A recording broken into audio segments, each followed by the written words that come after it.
വിഴിഞ്ഞം ഓഹരി കൈമാറ്റത്തിൽ മുഖ്യമന്ത്രി വി.ഡി. സതീശൻ അക്ഷരാർത്ഥത്തിൽ വെട്ടിലായിരിക്കുകയാണ്. വിഴിഞ്ഞം തുറമുഖ കമ്പനിയുടെ 49% ഓഹരി മെഡിറ്ററേനിയൻ ഷിപ്പിംഗ് കമ്പനിക്ക് കൈമാറാൻ അദാനി വിഴിഞ്ഞം പോർട്ട് പ്രൈവറ്റ് ലിമിറ്റഡ് ഉടമ്പടി വെച്ചത് തുറമുഖ വകുപ്പ് മന്ത്രി കൂടിയായ മുഖ്യമന്ത്രി വി.ഡി. സതീശൻ അറിഞ്ഞില്ലെന്ന വാദം ബാലിശമാണെന്നാണ് ഉയർന്നുവരുന്ന വിമർശനം. മുഖ്യമന്ത്രി അറിയാതെ ഇത്രയും വലിയൊരു ഡീൽ കേരളത്തിൽ നടക്കുന്നത് എങ്ങനെയെന്നാണ് സ്വാഭാവികമായും ഉയർന്നുവരുന്ന ചോദ്യം. വിഴിഞ്ഞം ഡീലിൽ മുഖ്യമന്ത്രിക്കെതിരെ കോൺഗ്രസിലെ മുതിർന്ന നേതാക്കൾ അടക്കം രംഗത്തെത്തുകയാണ്. ഇതിൽ കെ.സി. വേണുഗോപാൽ നടത്തിയ പ്രതികരണമാണ് ശ്രദ്ധേയം.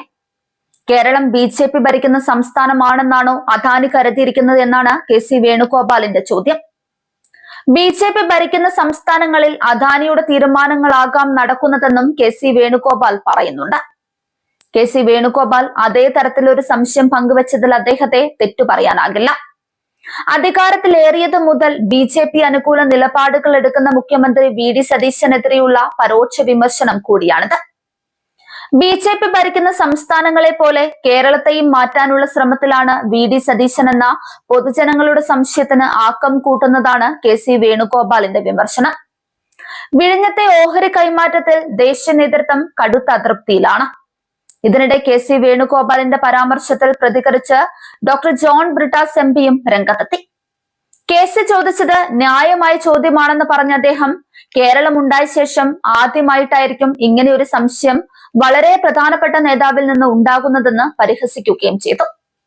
വിഴിഞ്ഞം തുറമുഖ കരാറിലെ നിബന്ധനകൾ ലംഘിച്ചുകൊണ്ട് സംസ്ഥാന സർക്കാരിന്റെ മുൻകൂർ അനുമതിയില്ലാതെ 25% മുകളിൽ ഓഹരി കൈമാറ്റം പ്രഖ്യാപിക്കാൻ അദാനി ഗ്രൂപ്പ് എങ്ങനെ ധൈര്യപ്പെട്ടു എന്നാണ് രാഷ്ട്രീയ കേന്ദ്രങ്ങൾ ചോദിക്കുന്നത്. മുൻ തുറമുഖ വകുപ്പ് മന്ത്രി വി.എൻ. വാസവൻ അടക്കമുള്ള നേതാക്കൾ ഈ വിഷയത്തിൽ മുഖ്യമന്ത്രി വി.ഡി. സതീശനെതിരെ ഗുരുതരമായ ഒത്തുകളി ആരോപണവുമായി രംഗത്തെത്തിയിട്ടുണ്ട്. സതീശൻ മുഖ്യമന്ത്രിയാകുന്നതിന് മുൻപ് അദാനി ഗ്രൂപ്പ് ഏർപ്പാടാക്കിയ പ്രത്യേക വിമാനത്തിൽ യാത്ര ചെയ്തതും അദാനി പ്രതിനിധികൾ അദ്ദേഹത്തെ സ്വീകരിച്ചതും ചൂണ്ടിക്കാണിച്ചാണ് പ്രതിപക്ഷം ഈ അവിശുദ്ധ കൂട്ടുകെട്ട് ആരോപണം ശക്തമാക്കുന്നത്. മുൻപ് മറ്റു മന്ത്രിമാർ കൈകാര്യം ചെയ്തിരുന്ന തുറമുഖ വകുപ്പ് ഇത്തവണ സതീശൻ നേരിട്ട് ഏറ്റെടുത്തതിന് പിന്നിൽ ഇത്തരം മുൻകൂട്ടി തയ്യാറാക്കിയ തിരക്കഥകൾ ഉണ്ടായിരുന്നുവെന്ന ആക്ഷേപം ശരിവെക്കുന്നതാണ് ഇപ്പോഴത്തെ ഓഹരി വിവാദമെന്നും കേവലം ഒരു പിണക്ക നാടകത്തിലൂടെ മുഖ്യമന്ത്രിക്ക് ഈ വലിയ വീഴ്ചയിൽ നിന്ന് കൈകഴുകാൻ കഴിയില്ലെന്നും രാഷ്ട്രീയ നിരീക്ഷകർ വിലയിരുത്തുകയാണ്.